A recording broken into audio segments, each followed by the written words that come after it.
Good morning, this is Martin from Australia Towbars Performance. Thank you for watching our video. Today I'm going to talk about possible options for the trailer plug.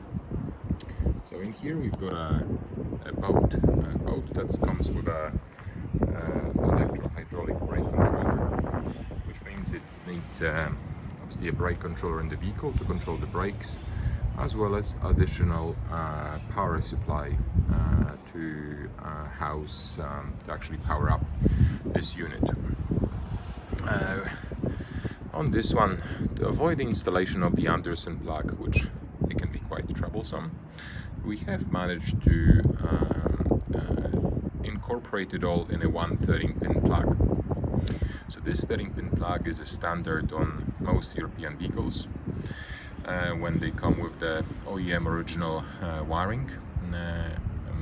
It's got a little washer, you can see here, which means it is watertight, and it screws onto your 13-pin socket. So it goes sort of like this in a way, creating a watertight connection.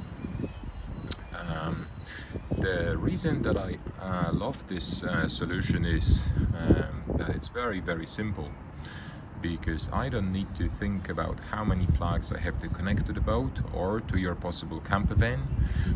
I can simply plug it in, and I know that everything is going to work, including the safety feature like your brakes, like my brakes.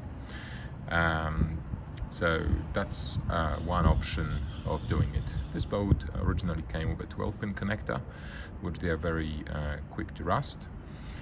This one can rust too, obviously, but with a little bit of dielectric grease, it doesn't do that. So thank you for watching, and please consider this option. For any questions on your camper van or a boat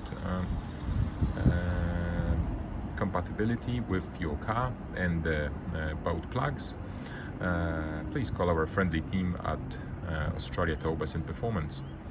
Many thanks. Bye.